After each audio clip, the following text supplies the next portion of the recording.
Ocurrido el 24 de octubre de 2025, un hombre perdió la vida tras sujetarse del exterior de una ventana de uno de los vagones de la línea 1 del tren ligero mientras circulaba entre las estaciones Unidad Deportiva y Santa Filomena. El hombre mantenía la cabeza y el pecho dentro del vagón, pero el resto de su cuerpo estaba colgado afuera. Al entrar el tren en un túnel, el espacio reducido provocó que el hombre se golpeara violentamente contra la estructura del túnel, rompiendo la ventana, lo que lo hizo caer sobre las vías. El golpe causó un traumatismo en el cráneo, fractura en la cadera, lo que provocó que perdiera la vida de forma inmediata. El incidente fue captado en video por usuarios del tren y generó indignación entre los pasajeros, quienes criticaron la falta de acción para detener el tren, ya que dentro de los vagones existe una palanca de emergencia que podría haber evitado la tragedia. El caso se encuentra en investigación, pero al momento de esto no han revelado la identidad del hombre, ni si estaba bajo la influencia de alguna sustancia. La policía confirmó que no se trató de un acto para acabar con todo, sino de un acto imprudente. La circulación del sistema se suspendió varias horas para atender la emergencia y garantizar la seguridad. Este accidente es el tercer caso similar registrado en 2025 en las líneas del tren ligero de Guadalajara.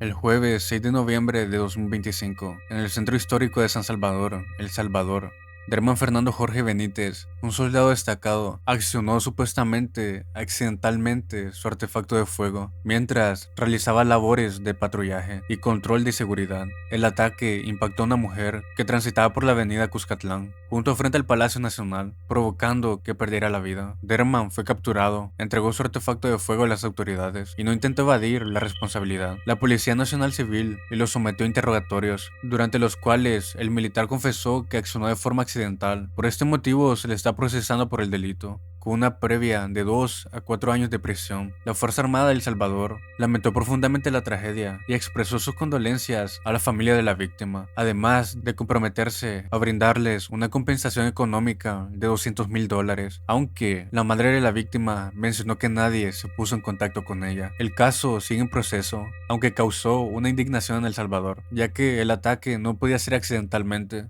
ya que las armas se mantienen apuntando para abajo, y el impacto de la bala estaba en una posición muy alta, como si esto fuera premeditado. El caso sigue en proceso.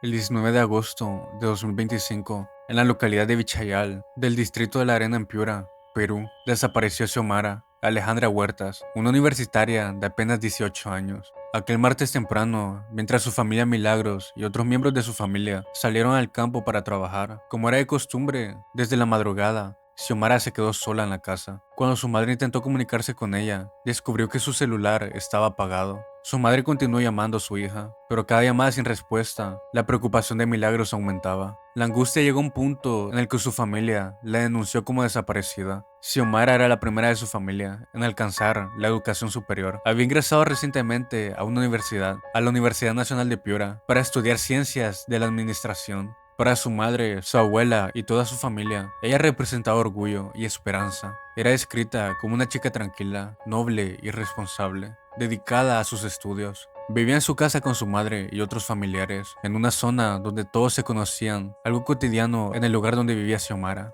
La búsqueda de Xiomara movilizó a toda la comunidad. Vecinos, amigos y hasta desconocidos se unieron en la esperanza de encontrarla con vida. Recorrieron terrenos, canales y casas abandonadas durante días, siguiendo distintas pistas que iban desde especulaciones de que se escapó hasta pensar que la secuestraron, mientras la familia mantenía la esperanza de que Xiomara apareciera. Entonces llegó el domingo 24 de agosto. 5 días después de su desaparición, un fuerte olor alertó a los vecinos, quienes decidieron revisar un corral que estaba cerca de la casa de la tía de Xiomara.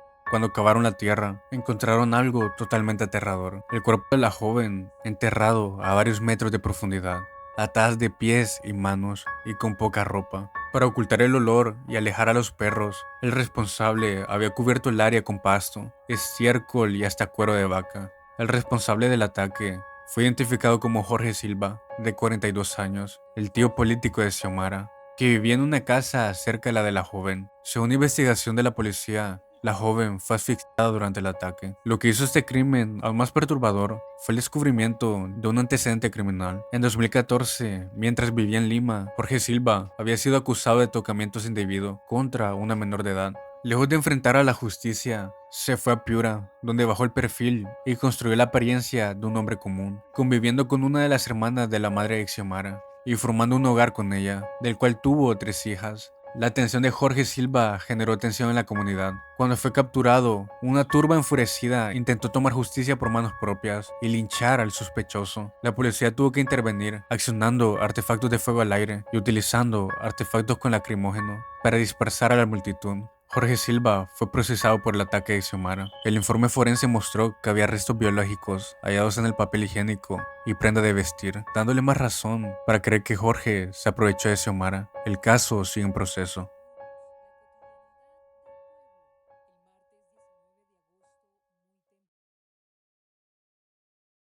Carlos Alberto Manso Rodríguez nació el 9 de abril de 1985 en Uruapan, Michoacán. Era hijo de Juan Manso Ceja, un activista social de la misma ciudad. Estudió la licenciatura en Ciencias Políticas y Gestión Pública en el Instituto Tecnológico. De 2017 a 2018 trabajó como auditor del Instituto Mexicano del Seguro Social. Antes de llegar a la alcaldía, fue diputado federal por el Partido Morena en la legislatura del Congreso de la Unión. En las elecciones municipales de 2024, Carlos se postuló como candidato independiente y ganó la presidencia municipal de Uruapan, asumiendo el cargo el 1 de septiembre de 2024. Su llegada al poder estuvo marcada por una agenda centrada en la seguridad y la mano dura contra el crimen organizado, comparando su gobierno como el presidente de El Salvador, Nayib Bukele. Carlos estuvo en contra de la estrategia de seguridad del gobierno de Andrés Manuel López Obrador y se declaró a favor de la cero tolerancia y el uso irrestricto de la fuerza.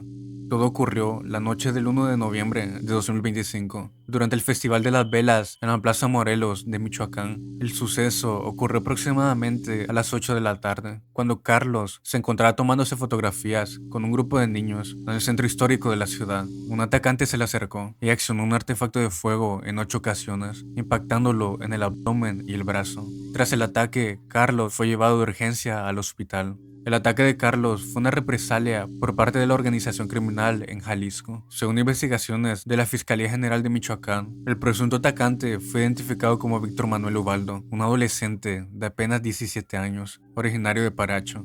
Las autoridades descubrieron que el artefacto de fuego había sido utilizada previamente en otros 2 eventos de violencia entre grupos criminales rivales, especialmente contra miembros de los Caballeros Templarios. El presidente municipal había sido extremadamente explícito sobre los peligros de seguridad que enfrentaba el municipio. Denunció públicamente que el Estado había perdido el control ante los grupos criminales, que él y su familia habían recibido amenazas y que desconocidos sabían la ubicación de su hijo. Asimismo, denunció la existencia de campos de adiestramiento clandestino, fosas clandestinas y bloqueos carreteros en la región. A pesar de contar con una escolta de 8 personas de su equipo de seguridad y 14 elementos de la Guardia Nacional, Carlos fue atacado en una plaza pública. ¡Retírense, por favor! ¡Retírense, por favor!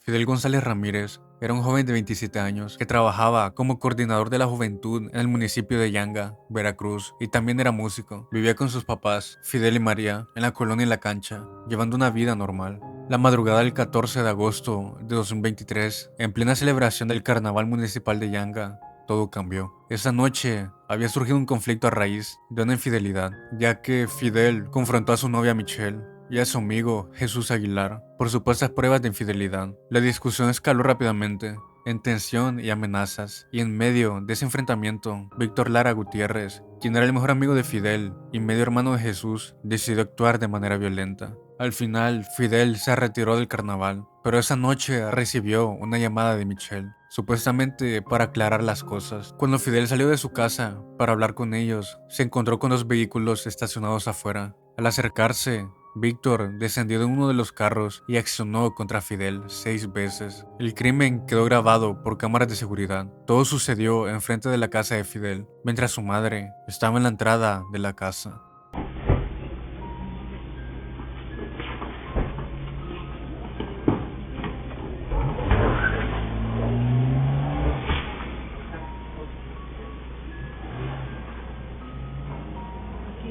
Fidel. Hijo de Fidel.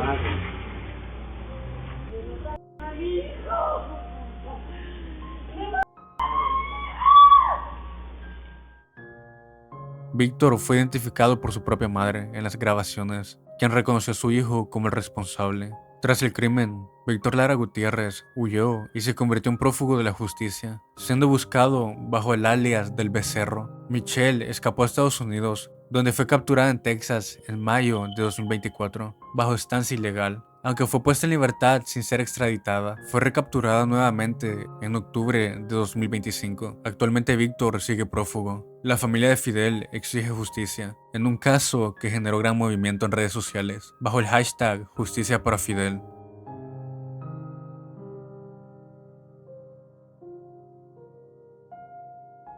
Jesús María Cuevas fue un joven dominicano de 30 años que desapareció el 6 de octubre de 2022 en Santo Domingo, República Dominicana. Ese día salió de su trabajo en la zona de Multicentro, La Sirena, cerca de las 6:30 p.m. y se dirigió a encontrarse con su amigo y compañero de negocios, Francisco Javier, conocido como Anthony. Tras esa noche, Jesús no volvió a ser visto, ni respondió llamadas, lo que generó una profunda preocupación en su familia. La familia denunció totalmente su desaparición el 8 de octubre y comenzó una intensa búsqueda, revisando cámaras de seguridad y solicitando ayuda de la comunidad para encontrarlo. Su desaparición movió a la sociedad dominicana, que siguió el caso cerca durante semanas. Sin embargo, el 4 de noviembre de 2022, casi un mes después de su desaparición, la policía encontró su cuerpo despojado de sus extremidades dentro de un tanque de plástico en la residencia de su amigo Francisco Javier. El cuerpo contaba con múltiples heridas. La policía arrestó a Francisco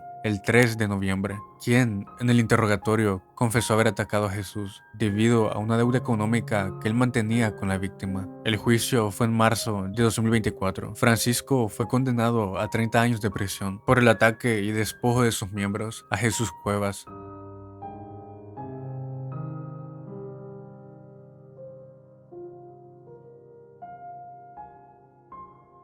Melanio López Núñez. Todo comenzó cuando Willany García, madre del niño y expareja de Melanio, decidió abandonar la vivienda para refugiarse en casa de una tía en el municipio de Cabrera. Willany, de apenas 23 años, había tomado esta difícil decisión buscando escapar de los presuntos maltratos que recibía de Melanio. Durante este tiempo de separación, el pequeño Melvin quedó bajo el cuidado de su abuela paterna. Horas antes de la tragedia, Melanio llamó a Willany y le hizo una amenaza escalofriante.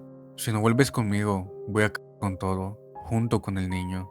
La advertencia de Melanio no fue un simple juego. Minutos después de aquella llamada, Willany recibió un video, enviado desde el número de su expareja, que confirmó lo que el hombre le dijo. Las imágenes mostraban a Melanio y a su hijo colgados en el interior de la finca familiar, ubicada en el sector Río Blanco. En el video, el hombre dejó un mensaje mientras cometía el acto. Así tú lo quisiste. Gracias por todo. ¿Oíste? Se escuchaba decir al hombre con el llanto del niño de fondo. Los agentes de policía encontraron los cuerpos cerca de las 7 de la noche. Según información de miembros de la familia de Melanio, el hombre estaba profundamente apegado a Willany. Comentaron que llevaba aproximadamente una semana separado de ella cuando cometió el acto, y que la incertidumbre sobre si ella regresaría había generado en él una gran desesperación. La madre del niño había estado yendo y viniendo de la casa durante el tiempo previo a la separación, lo cual intensificó aún más la crisis emocional que el hombre atravesaba.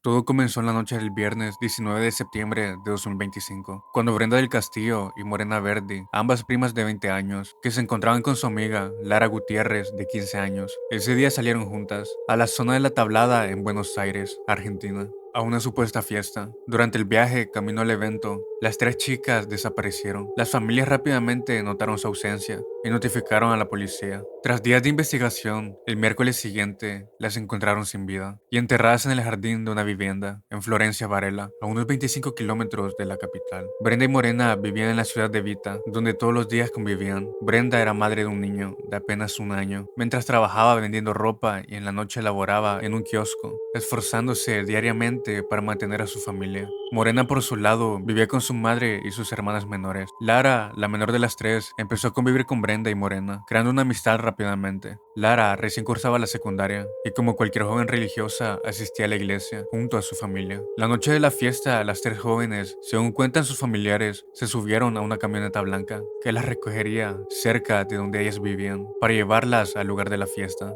Después de eso, nunca volvieron a ser vistas. La investigación reveló una escena irreal. Los informes de los forenses confirmaron que las tres adolescentes fueron sometidas brutalmente. Lara fue la que tenía peores marcas de violencia. Le despojaron los dedos de las manos. También fue despojada de una de sus orejas y presentaba quemaduras que fueron hechas antes de quitarle la vida. A Brenda le quitaron la vida tras atacarla varias veces con un objeto punzante. Morena, por su parte, fue atacada múltiples veces en el rostro y se descubrió que perdió la vida tras sufrir una fractura en el cuello. Todas fueron encontradas atadas de pies y manos con una cinta adhesiva. Según las autoridades, el crimen se cometió durante las primeras horas del sábado, poco después de llegar al lugar donde perderían la vida.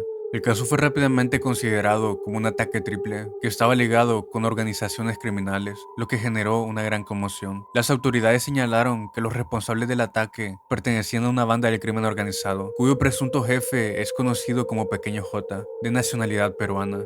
Ordenó que le llevaran a las chicas como parte de una venganza por una supuesta desaparición de una gran cantidad de sustancias ilegales. Por el crimen fueron detenidas 4 personas, 2 hombres y 2 mujeres, de entre 18 y 28 años, quienes eran integrantes de esta organización delictiva y se encontraban en la vivienda al momento del hallazgo de las víctimas. Los detenidos fueron vinculados a proceso por el ataque de las jóvenes y su condena fue cadena perpetua. El crimen fue transmitido en vivo por redes sociales como una advertencia a otras personas, lo que hizo que aumentara el miedo. Los funerales de Brenda, Morena y Lara fueron acompañados por múltiples manifestaciones en Buenos Aires y exigían que se hiciera justicia, y había reclamos sociales para una mayor protección a las mujeres y víctimas de violencia de género.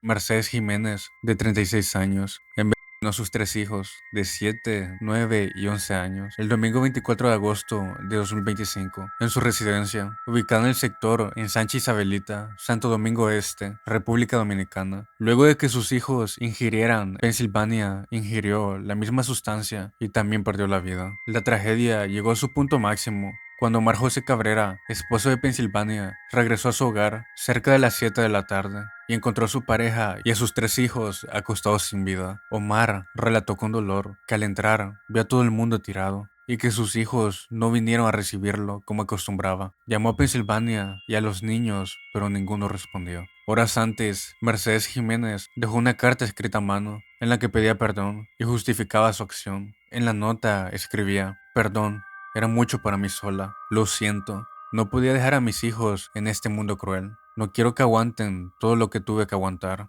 Es demasiado y ya no lo resisto".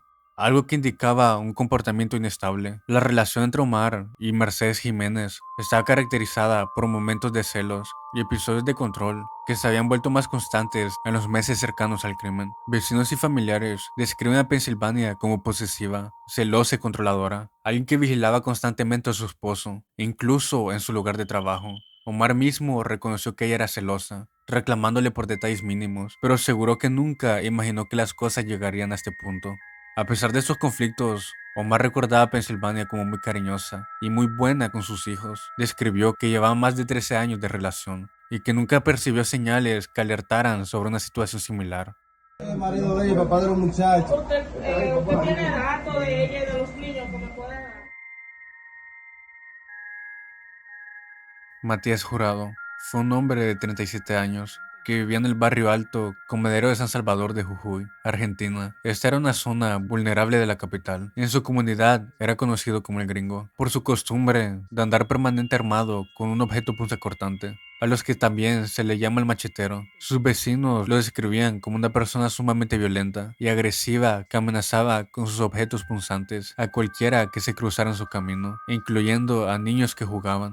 Tenía un historial criminal que se remontaba a su adolescencia. Fue arrestado a los 17 años en 2004 por atacar a Víctor Hugo Gutiérrez, de 18 años, delito por el cual fue condenado y liberado en 2014 tras cumplir 10 años de condena. Posteriormente, en 2017, Fue arrestado por robo agravado y en 2018 por amenazas con artefactos de fuego, siendo liberado en 2020. Vivía con su sobrino de 16 años, cuya madre estaba en situación de calle debido a problemas de adicción, en esa casa que se convertiría en un escenario de sus crímenes. El caso salió a la luz el 31 de julio de 2025, cuando la policía allanó la casa de Matías en busca de Jorge Omar, un hombre de 68 años con discapacidad que había desaparecido una semana antes. Su familia había denunciado la desaparición y lo buscaba a través de redes sociales. Gracias a ciertas pistas fue que se dirigieron a la casa de Matías. Dentro de esta vivienda encontraron marcas rojas,